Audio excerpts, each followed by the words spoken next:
Russia's not panicking over the what's happening with the drone strikes, and they're not panicking over the aid being brought in. People say, why aren't you blowing up that airfield? Because Russia's winning the war, you morons. Russia's winning the war on the battlefield. The final battles of the liberation of Donetsk are taking place right now. We're looking at, I think it's Slavyansk is being threatened. Kramatorsk is going to be fall. There's another city that the Russians have 60% control of. The Ukrainians can't hold land. They can't hold the cities. They are losing. They are being defeated. They're fighting hard. There's no doubt about that. Their drones are awful. Just ask the troops at the front line. I just came from there. Their damn drones are everywhere, the Ukrainians. They're everywhere. The Russians are not panicking. They're saying, yep, problem, we're working on the solution. They're not panicking. But who's panicked?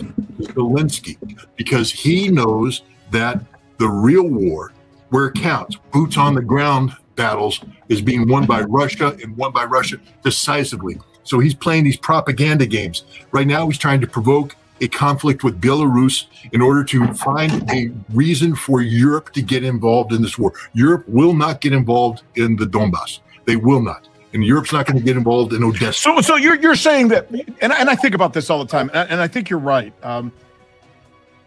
Lavrov and, Maria and Mr. Putin and Mr. Medinsky and all of these people who you and I know are, they're wise, they're sage, they're experienced. They don't knee-jerk react, and they know that someone's trying to goat them. And if they allow themselves to be goaded, even though they're winning the war, in other words, they're at the 5-yard line or the 10-yard line or whatever the hell it would be, and all of a sudden they try a Hail Mary and that Hail Mary doesn't work and the other team takes the ball back 99 yards for a touchdown, suddenly it's like, uh-oh, we're in a bad place. That, I know it's a stupid kind of football comparison that I'm making, but that's kind of where it is, isn't it? Russia has the lead. They have the ball. They're deep in Ukrainian territory, and they're going for the game sealing drive. They've already won the game if they just kneel down, but they're going in to make sure that there is no winning this game. Kill the clock. Why would you do something stupid? You got Larry Zonka, I'm giving away my age, in the backfield. Jim Kick. And just Mercury Morris. Go up the middle, hand it off, go up the middle. You're going to get 3.2 yards every single time, and you're going to win this game. Nope, don't give it to Bob Greasy to pull back. Paul Warfield's wonderful. Yeah. You throw the ball, it gets picked off. None of that. You don't need to do that. 72 Dolphins, undefeated season, baby. But well, look, actually, it's a great football analogy because only you and I can talk about this, and most people would laugh. But the Dolphins won more games and won more Super Bowls under a boring attack or offense, and this could apply to many sports, by the way, than they did with my friend Dan Marino. Who had who's a good guy, and he and I played a lot of golf and did a lot of things together. But he was kind of a hot dog. He loved to throw the ball. He threw the ball 80 times a game, and they didn't win a Super Bowl. With Bob Greasy, he threw the ball 11 times a game, and they won Super Bowls. What does that tell you? And it tells you that they had the fundamentals down. They had a great running game, and and all that. This is where what Russia's doing in the Donbass right now. 100. Russia has the best coach possible. They have the best coach.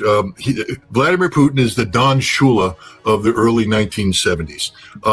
He's not going to do anything stupid. Again, let's just think this through, because I've had this conversation with my wife. I've had it with my friends in Moscow here in the United States. Mm-hmm. Look, we're all human. I'm guilty of the same thing. Hell, I gave a presentation at the St. Petersburg International Economic Forum called "Shoot the Dog," calling Europe a rabid dog and saying that Russia needs to shoot the dog.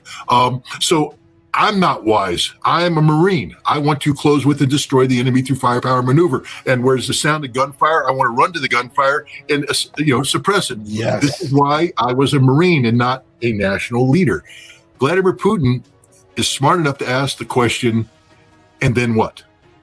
Because that's the most important question there. For whatever anybody wants to do, all the Z bloggers out there, all the tough political scientists out there, all the former Marines who want to kick ass out there, the question that must be answered is, and then what? Okay, so you do this. You take out that airfield. And then what? And then what will be a situation far more complicated, far more dangerous for Russia than the situation that exists today. Right now, Russia is not in danger. Don't believe any of that crap that's being put. I just came. Again, I was in Zaporizhia. I was chased by drones. I mean, it's bad. There's no doubt about it. It's bad. The people there aren't panicked. The people there are living their lives. The people there say, this is what we must do before victory comes, and victory must be certain. In Crimea, things are tough. But the Ukrainians take, the Russians, we're going to shut down. But let's you and I be reasonable. We're Americans, okay? Let me do a comparison for you. There are more people killed in mass shootings in the United States than die in any of these drone attacks, with a few exceptions in Russia on any given week. By far. And there's more. I would also put it this way, too. There's more municipal city fire damage done daily than Ukrainian drone damage to Russia. So in the United States, throughout the United States, we have fires breaking out in industrial facilities and all that. More damage is done through normal day-to-day fires in major than what the Ukrainian drones are doing to Russia. So are people saying, oh my God, the American economy is about to collapse because there were 15 industrial fires throughout the United States this day? No, it isn't, because that's just the Ukrainian drone attacks are pure propaganda. Pure propaganda. Look at Voronezh. They hit this facility in Voronezh. It's a sensitive facility, produces sensitive electronics, but they hit the administrative building. So they burned out the offices of the paper pushers. They didn't stop any damn production. Look at Vodkinsk. They hit machine building 19 in Vodkinsk. It produces critical parts. But if you think that machine building 19 is the only building that does this work, unique to it, you don't know Vodkinsk. You don't know anything about Russian defense industry.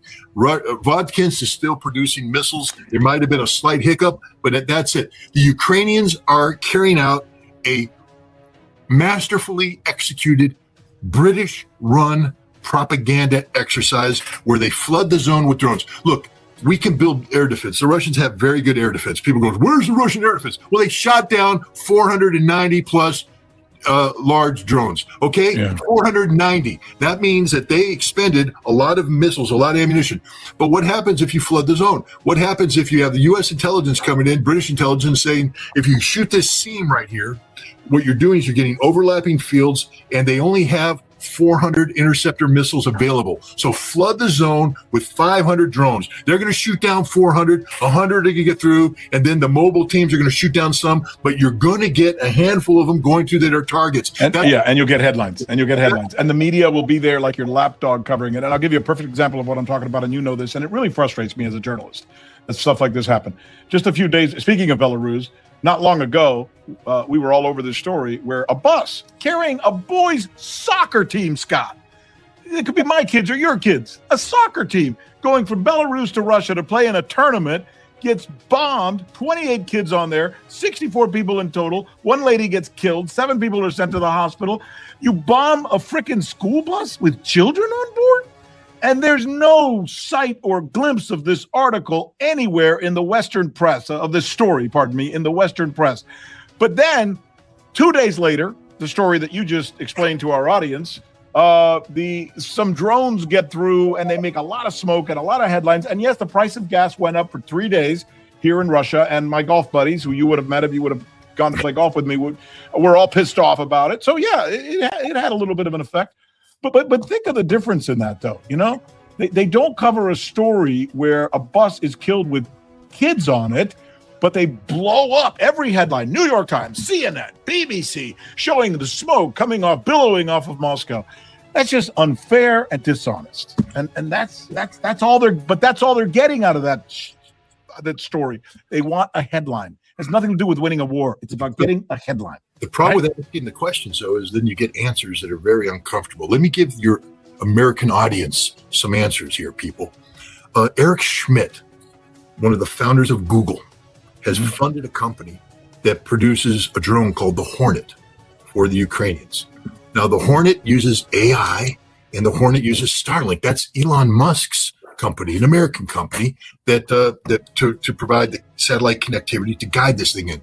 Now, they use these drones everywhere. I will bet you a dime to a dollar that a Hornet hit that bus. I will also guarantee you that Hornet came after me. I can promise you that because I saw it get shot down. And they're out there terrorizing Zaporizhia right now. The whole Melitopol to Crimea Road is being attacked, called the Highway of Death. There are some things, but it's bad. But here's the thing about the Hornet. The Hornet is programmed through AI to go out and loiter, and its sensors scan for specific vehicle types, and AI says or not. So on the surface of it, you're going, okay. But then what happens is when battery life, because drones, they don't have gasoline fuel, battery life falls down, the AI clicks into automatic mode and it hits anything that moves. And so the vast majority of the targets being hit are civilian targets, because the vast majority of the targets, the vehicles on the road, are civilian vehicles. So it's not hitting what it wants to hit.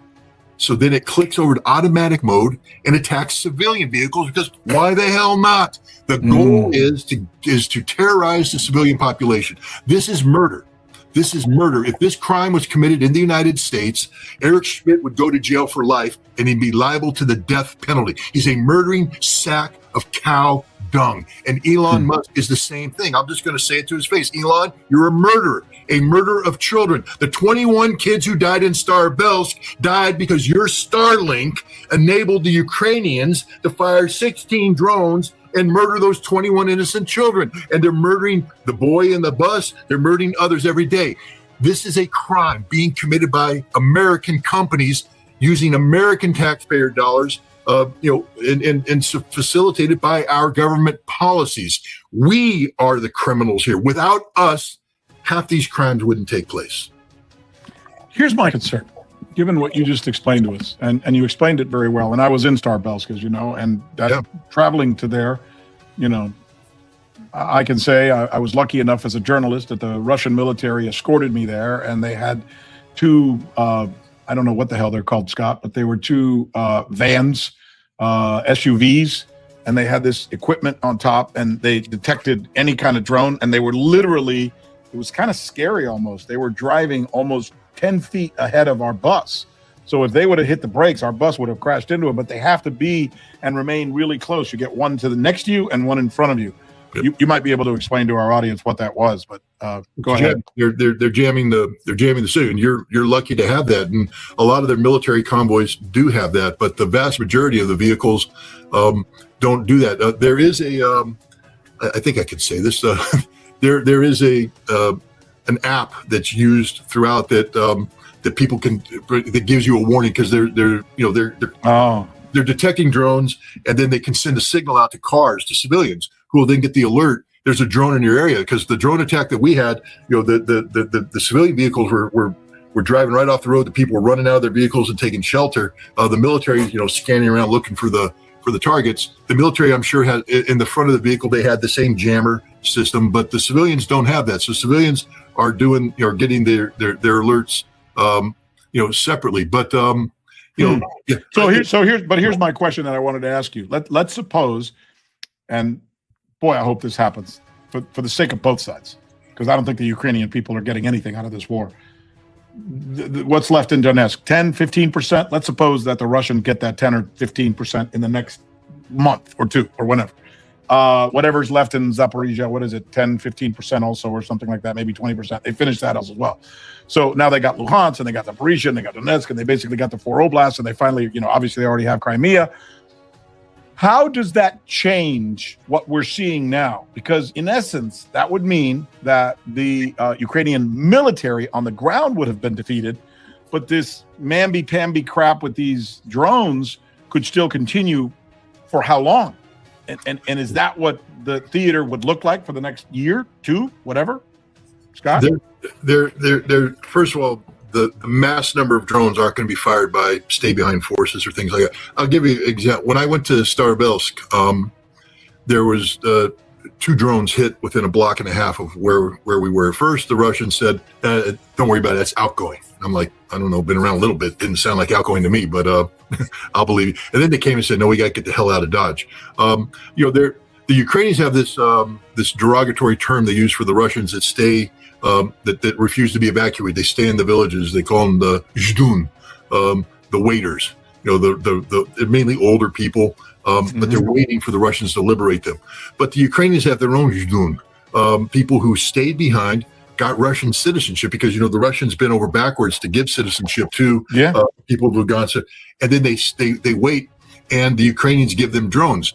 And the thinking was that the zhdun, because my trip to the Donbass was kept secret. We didn't broadcast it at all to anybody. And yet there was a feeling that they knew I was there because people saw that I was there, and they phoned in. And these drones weren't coming in from abroad. These were drones that are being launched locally. And this is a problem. In Lugansk right now, a lot of gas stations, a lot of things are being struck. They can only be done with insider knowledge because the Russians are doing. So it would diminish expansively. The scope and scale will drop tremendously. First of all, the Ukrainians right now, when they recruit, they're having a hard time recruiting infantry for obvious reasons because they're all dying. Plus, it takes a long time to train good infantry. 6-month basic training before you can send them to the front. Now they're getting 2 weeks of whatever, knock on the head, 2 weeks, and then you're sent to the front to die. Basically, just to buy time. Your job is to buy time while they try to come up with something. But they are recruiting extensively drone operators, 80,000 of them in the last year. And these are the guys that are out there launching these drones, and they have a whole bunch of drones to launch.